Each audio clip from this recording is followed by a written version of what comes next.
الحمدللہ وکفا وسلام علی عبادہ الذین اصطفیٰ اشہد ان لا الہ الا اللہ وحدہ لا شریک لہ واشہد ان محمدا عبدہ ورسولہ صلی اللہ علیہ وآلہ وسلم اما بعد۔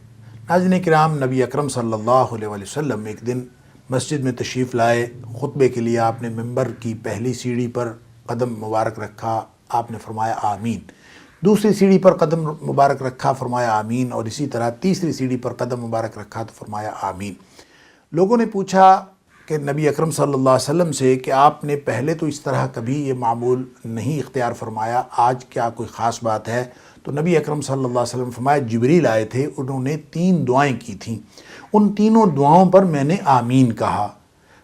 دعا کرنے والے جبریل ہوں اور آمین کہنے والے نبی اکرم صلی اللہ علیہ وسلم جیسی ذات اقدس ہو، آپ اس دعا کی اہمیت کا اور حیثیت کا اندازہ کر سکتے ہیں۔ تو وہ 3 دعائیں کون سی تھیں؟ اس میں سے ایک دعا تو یہ تھی کہ جس شخص نے بوڑھے والدین کو پایا اور ان کی خدمت کر کے وہ جنت نہیں کما سکا، اس کی ناک خاک آلود ہو، یا ایک روایت کے مطابق اس کے اوپر لعنت ہو۔ انا للہ و انا الیہ راجعون۔ ابعدہ اللہ، اس کو اللہ اپنی رحمت سے ہمیشہ کے لیے دور کر دے۔ یہ دعا تھی، آپ نے فرمایا آمین۔ دوسری دعا یہ تھی کہ جس شخص نے میرا یعنی نبی اکرم صلی اللہ علیہ وسلم کا نام نامی اسم گرامی سنا اور سن کر صلی اللہ علیہ وآلہ وسلم نہیں کہا، یا کوئی درود کا کوئی کلمہ نہیں پڑھا، آپ کے لیے رحمت کی دعا نہیں کی، فرمایا اس کے اوپر بھی لعنت ہو۔ نبی اکرم صلی اللہ علیہ وسلم نے اس کے بارے میں بھی آمین فرمایا۔ پھر جبریل نے جو تیسری دعا کی وہ یہ تھی کہ جس کو رمضان زندگی میں ملا اور وہ رمضان میں نیکیاں کر کے اپنے اللہ سے اپنی مغفرت نہیں کروا سکا، تو فرمایا کہ اس کے اوپر بھی لعنت ہو۔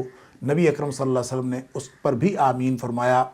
گویا جو شخص رمضان کی اس خیر سے بھی محروم ہو گیا اور رمضان کے اس موقع سے فائدہ نہیں اٹھا سکا، اس سے بڑا محروم اور لعنتی اور کوئی نہیں ہو سکتا۔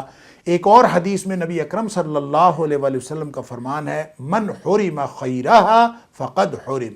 اصل محروم وہ ہے جو رمضان کی خیر اور بھلائی سے بھی محروم ہو جائے۔ تو گویا وہ رمضان کے چند لمحات جو ہمارے ابھی ہاتھوں میں ہیں، ہم اس محرومی کا اگر احساس کریں تو ہم ان کو قیمتی بنا لیں اور اس محرومی سے بچ جائیں۔